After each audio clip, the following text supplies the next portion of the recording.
Assalamu alaikum wa rahmatullahi wa barakatuh to some of you, and peace out to the rest of you. Hit the share button because the message is more important than the messenger.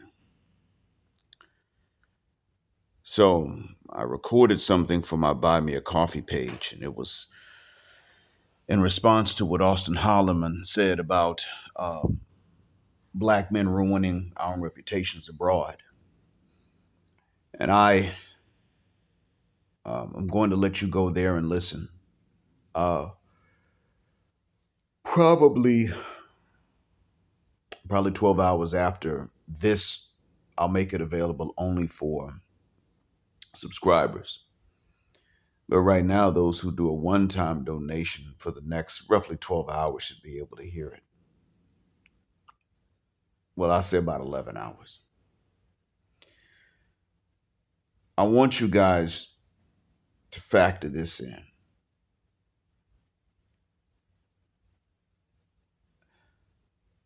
There, I talk about something that's rather specific, but it has to do with why I tell you about this particular part of the world, even though this is not where people go. But after I uploaded what I uploaded there,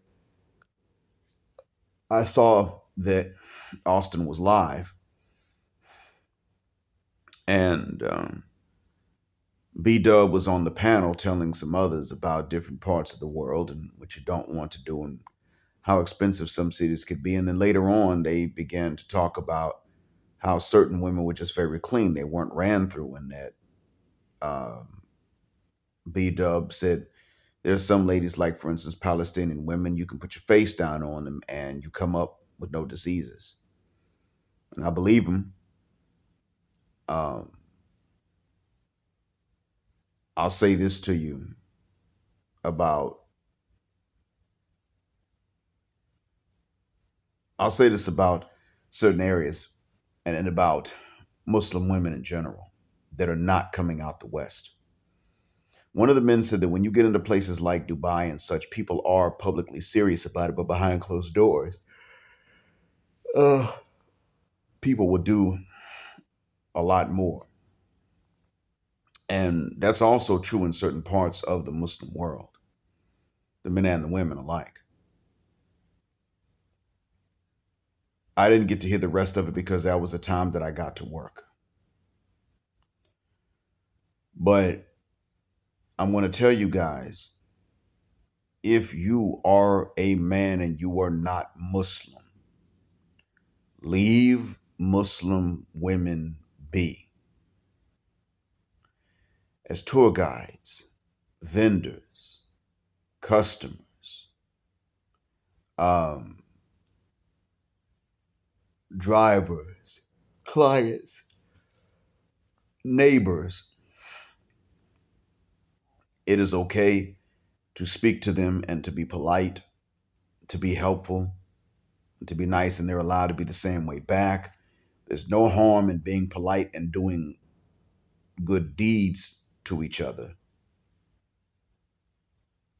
But her real relationships are with her relatives. When it comes to with men, they're with her relatives and her husband. And this is the rule, generally speaking, for Muslim men as well. I mean, this is the rule for me when it comes to women. I can be nice. I can do nice things for them. Um, my wife has friends. I see them. I'm polite to them. They're polite to me. I actually want nice things for them in life. My relationship is with my wife. The other women in my wife, I'm sorry, the other women in my life are my daughters, my mother, lady relatives.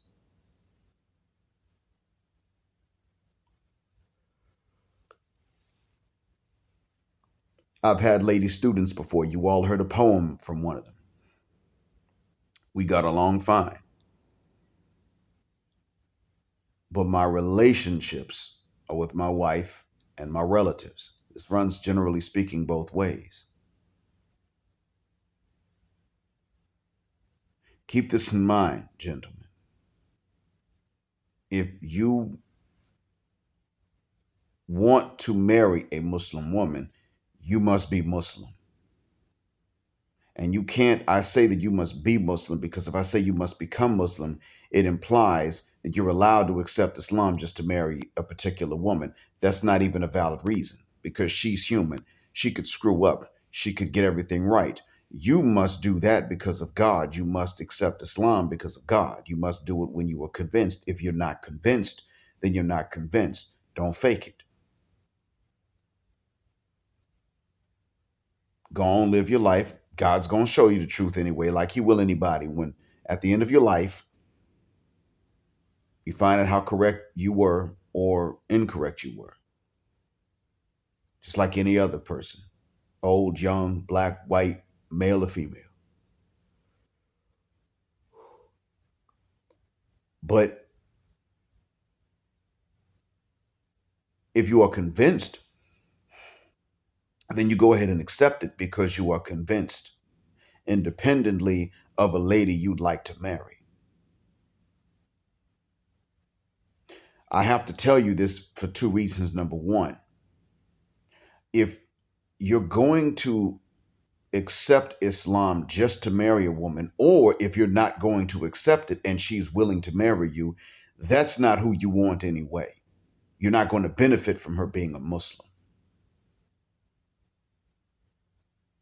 There is more to being a wife than a woman simply being a virgin if she was not married before. There's more to it than that. That is a start, but that's not everything.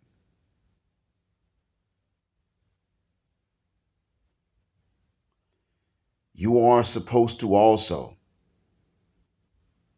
if the lady is going to be a good wife, she is supposed to also be aware of her responsibilities and your rights, along with her rights and your responsibilities. Now, I'm going to tell you the Western Muslim is already shot. It's over. She's about as misandrist and about as feminist as the non Muslim women are on average. She knows her rights and your responsibilities, but she does not know the reverse. They always have an issue, they always got a problem with treating men well and with men being happy and deeply satisfied. And when it's time for the man to empty his testes on her cervix, they feel like it's a problem. But then when they lust after another man, they don't even hold each other back from cheating in many cases. I don't know what the percentages are, but I know that it's getting only worse and not better. That's for the Western Muslim. Some would say, well, Black Mind, didn't your wife grow up part of her childhood in the West?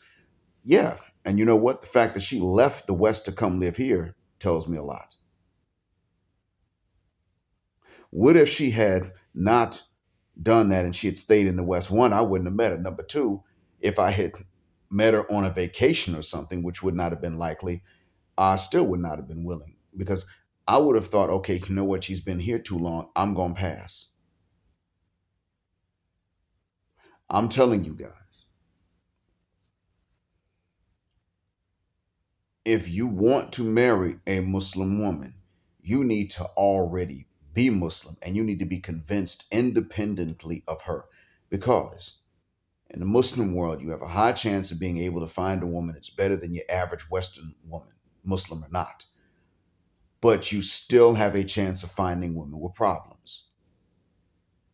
Sometimes in some parts of the world, it will be because you are from the West, and therefore the broken ones are going to come at you like a magnet, like flies come to boo boo. Not because you're boo boo, but because they may not know that you're not.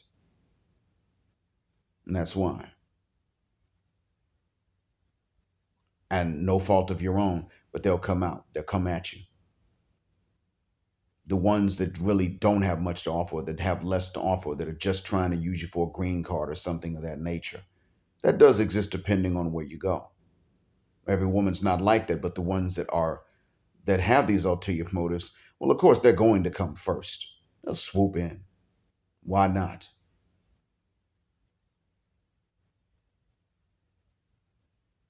You wouldn't want that anyway.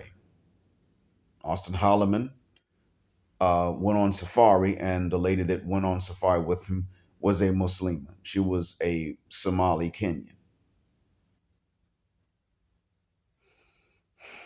He said that later on, she came out to meet him before he left. She came out in a full hijab, and there was a Somali man that looked and got disgusted, had to leave. And she said, "Yeah, I'm ready to run away from the family." And Austin did the right thing by saying, "Look, I'm not going to be a part of that." Now, I don't know how much Austin knew the rules. I'm going to state this, though, Kevin Samuels did know. If she was a tour guide, Austin, she was a tour guide. It's okay to be nice to her to be nice to you. I mean, we'd recommend that actually. But see, Austin dodged the bullet because when she said she was ready to want to run away from the family, Austin wasn't going to have no parts of that. Because truth be told, the reactions you'll get really depend on where you are. How much and how strictly people are going to enforce the rules that she can't be with a non-Muslim man really do depend on where you are. There'll be some environments in which people just don't really know her business like that to enforce it. So that might exist. There may be parts of the world where they routinely get with non-Muslim guys. I'm telling you that you don't want those broads. No way. They're basket cases. They know the rules. Why they breaking them? Because they don't take them seriously. That means they already put something above that which would have otherwise made them good wives. The set of instructions, the software, they and we men are given is what would have made them good wives, but they looked at something else and put something else above the instructions from the one who created and designed human beings. That's a headache you don't want. And I know from experience. I was not a non-Muslim messing with Muslim women, but I do remember learning at a young age you cannot bother Muslim women if you ain't Muslim. Don't bother them. Don't get them a rough time. Don't give them an easy time. Be nice, be professional, but fuck to shuck up about anything intimate. And I understood that to be the case. And I started seeing cases where they would mess around and get with someone. Some of the Muslim women would mess around and get with someone that wasn't Muslim. And it didn't end happily for them. The Princess of Bahrain ran off with some Marine from Texas during the first Gulf War. They wound up in divorce court. She pretty much said, before we have kids, and as far as I know, she never conceived. She pretty much said, if we're going to have kids, they're going to be raised Muslim. And he was like, no, they're not. We ain't doing that. Muslim. What? Because, he was a Texan Marine. It's a stereotype.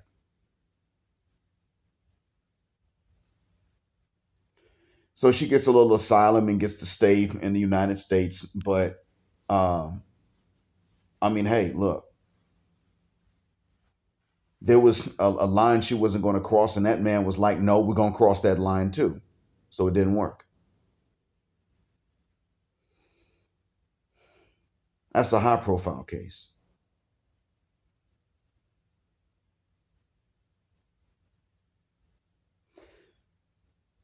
So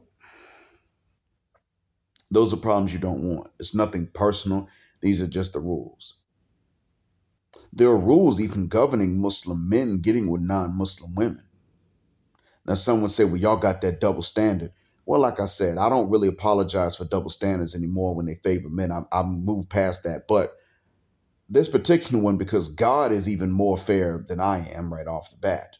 And I wouldn't have a sense of what fair is if it wasn't for my Lord who created and designed us, not just me.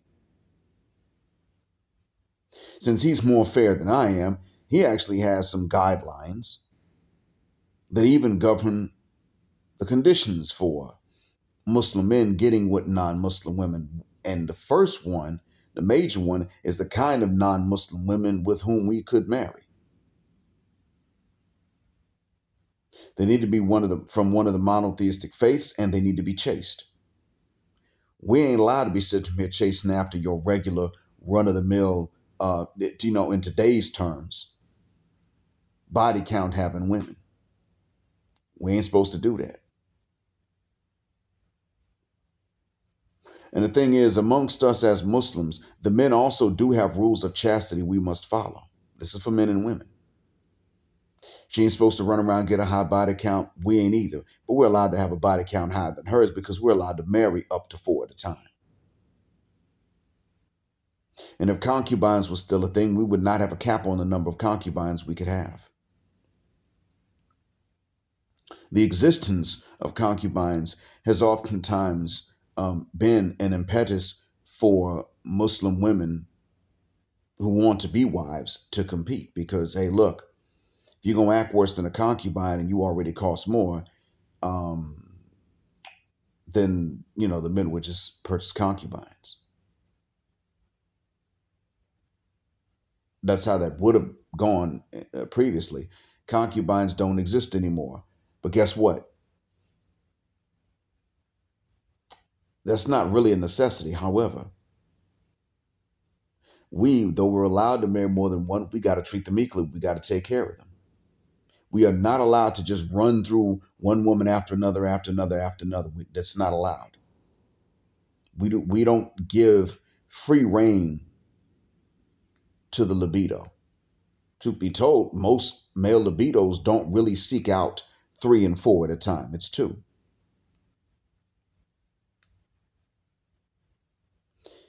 So we do have rules we have to follow, and God himself is fair and just between the genders. So I make no apologies for the rules that Allah laid down and revealed to humankind, regardless as to who likes them or doesn't like them. When nobody else is just or fair, Allah is. Even if I failed, he's still just and fair. And one of these rules is that the non-Muslim man, even if he's from one of the people of the book, he's from one of the monotheistic faiths that are related to Islam.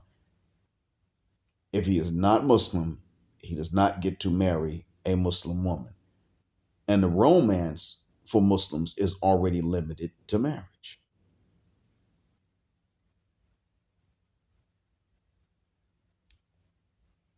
And so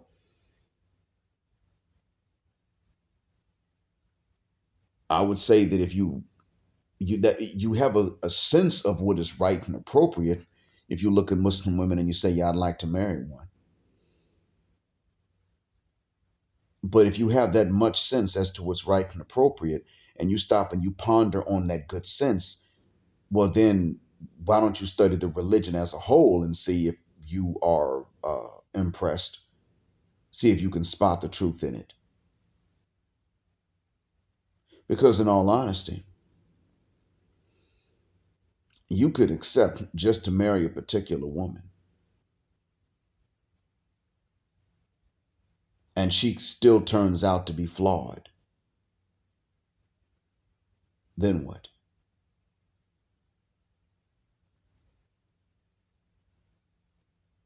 And truth be told, if she was ready and willing to marry you, if you converted just to marry her, there's already a problem.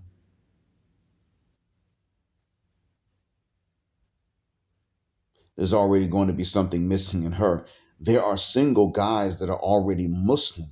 So you have to look at this woman and say, well, wait a minute, if there are single dudes that are already Muslim, why is it that you're willing to overlook those dudes for a man that's not Muslim, and you got to convince to convert, and you got dudes that have already accepted it? That's a woman that has a problem. There's usually going to be something of this world that she wants more than to be a good person in this world. That's usually what that comes down to. Some acceptance from somebody else or something of this world that may be material that she wants. It may be that she looks at people of our own religion as just being losers. There are a lot of Western Muslim women who view it that way. There are a lot of Western Muslim women who view Muslim men as losers, especially if they were Muslim from childhood. Well, yeah, in the West, we got Muslim women that only want Muslims that used to gangbang. Like they will accept a Muslim man to marry, but he has to have been a knucklehead in his past life. Like he almost had to convert in prison. I'm not playing. We got that in the West. Some of the women are so ghetto, they don't understand why you Muslim if you didn't convert in prison. Like, how did you find out about it if it wasn't prison? Yeah, we got that.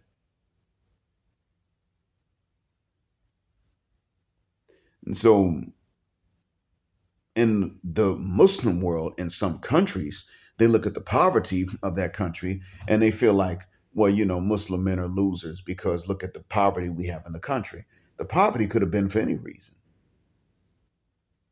I mean, we know who's going around and systematically impoverished nations in general, even when they weren't Muslim. We know who did that. And sometimes yeah, believe it or not, there are some women that come from these places and they're just like, well, if all the Muslim men around me have less than the non-Muslim tourists that come through, well, then guess what? I'm just never going to marry a Muslim man. So they already put it in their mind. They're just not going to. And because they make that association, even a Muslim who comes from somewhere else and has a lot of money, they look at him and he has to have more money than he would have been able to have if he wasn't Muslim in order to marry. You have that. Oh, you thought it was only black women of whatever religion, but you thought it was only black women that had this problem? No. No, sometimes there's some ladies even in Morocco. Now, there's probably going to be more often in the big cities and the poor areas of the big cities where you most likely find it, but there are going to be women there that have their minds made up. You know what? We all Muslim and we poor.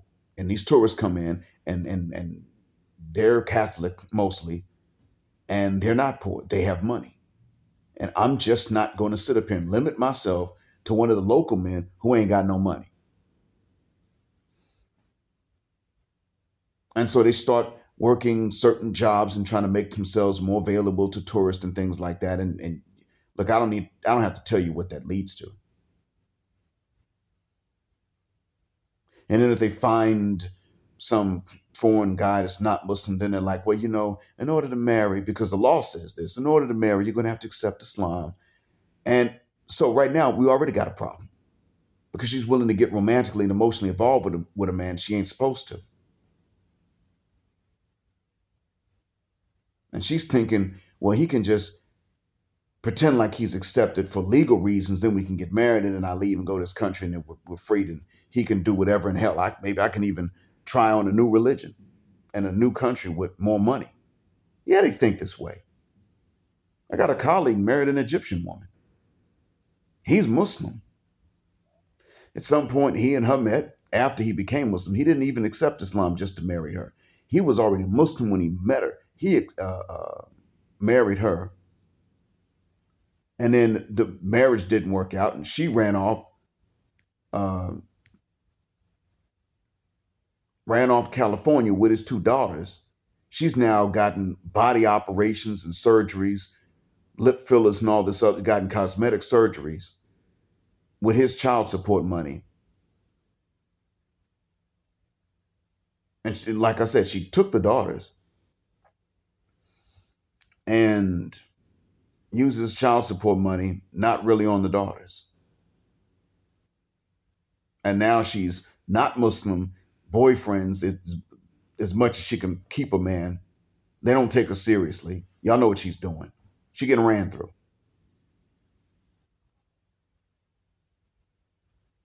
This is an Egyptian woman. And a guy, the ex-husband, the Muslim guy, he's white. No black folk in the picture here.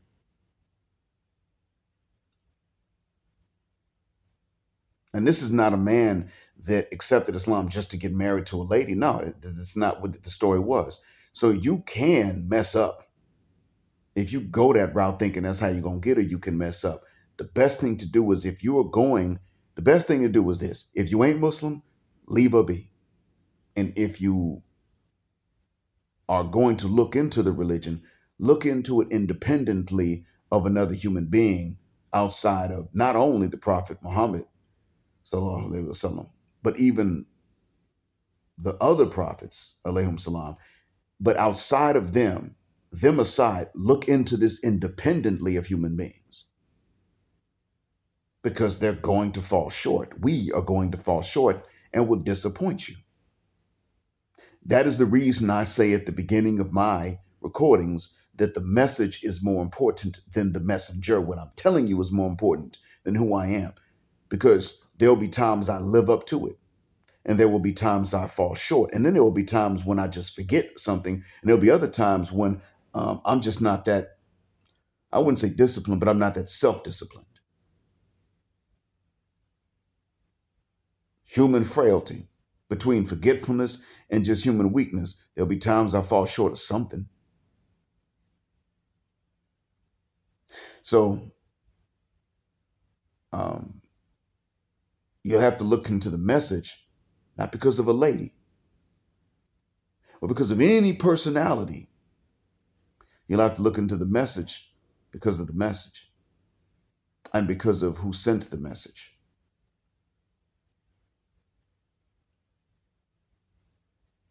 That's how you determine it. I've stated before, I am convinced that it is true. I am convinced it is the solution for Black folks and for other people that are lost. And I know there are other groups of people that are lost. The Arabs were some barbarians in certain ways, and they were very highly civilized in others. But they needed a reform. And when they took it seriously in its beginning generations, they became reformed to the point that they started an empire. Now, they never had the empire to themselves. That wasn't the point of it. But um, that means it can work for anybody. I mean, there have been groups of people that they weren't the only people to be reformed. There are groups of people that had strange things going on. I mean, in the Maldives, they were sacrificing one person on the beach, I think, every year, if I'm not mistaken. A Muslim uh,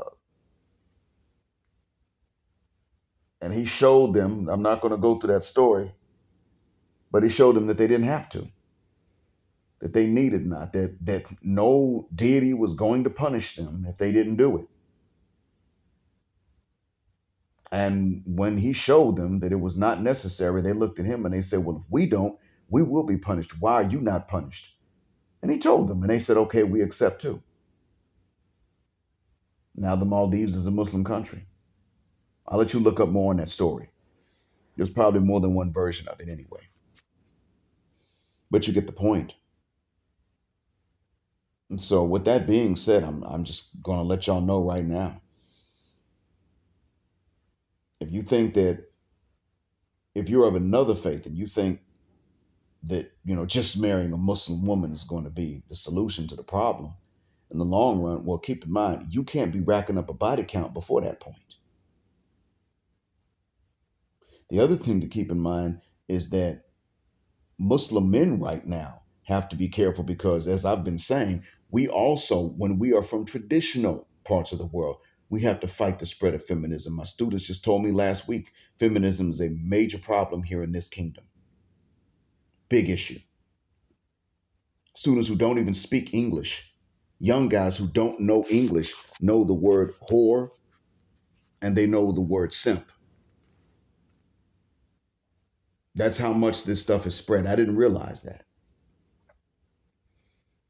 Now, where I lived before, I didn't hear them say these terms, but in the bigger cities, yeah. I mean, they've heard about Andrew Tate. They don't all agree with him, but they've heard about him. They've at least heard the message, and they're looking like, oh, that's what's going on. And they pretty much, yeah, I mean, they know what they're dealing with. They realize what's going on. Some of these bigger cities, even here, some people are getting into threesomes. You got people that don't speak English and they know the word threesome. It's bad. I mean, in some places now, it's not all over, but it's known about even by people that don't get into this stuff. That's a bad sign. So know that even Muslim men have to be careful, and we still got to be on what we believe. We got to be serious about it. So if you're of another faith, that's not going to be the solution. And if you accept ours just to get married, it won't be the solution, because the women that would get with you either way are the problem themselves. Those are going to be the ones that are feminists, even if they are virgins and you're the first one to hit that and bust a hymen. Trust me, you can imprint on them if they are into that feminism or whatever else that compromises their faith. They're still going to be into it, even if they fall in love with you. They're already in love with these things more. Do not forget about Rahaf Qanun. She fled this country here. She fled Saudi Arabia. Now, I've heard some people say her dad died when she was in Canada. I've heard others say that her dad died shortly before she fled to Thailand, and Canada took her in. I've heard both accounts. Whatever the case is, understand she probably didn't actually get a ding-a-ling and get her hymen busted until she was in Canada. But she pretty much got turned the uck fout. Oh, she was a loose one. There had to be a first. But she wanted to do the wild thing with everybody. And so she had a boyfriend. Turns out the daughter that she had was not for that boyfriend. I've heard about her living with some couple and doing OnlyFans with them. That's what some students told me.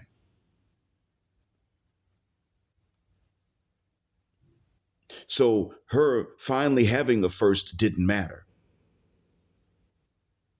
She still insisted on racking up a body count. She wanted to go through Johnson after Johnson while consuming wine and hog. I'm not playing. She's done it.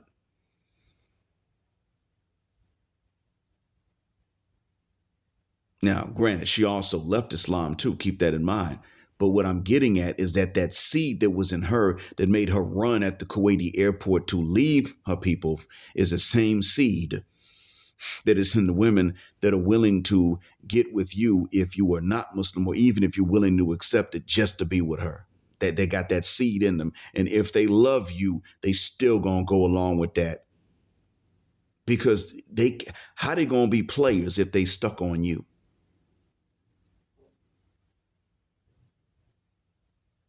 Stuff ain't gonna work. It ain't that simple.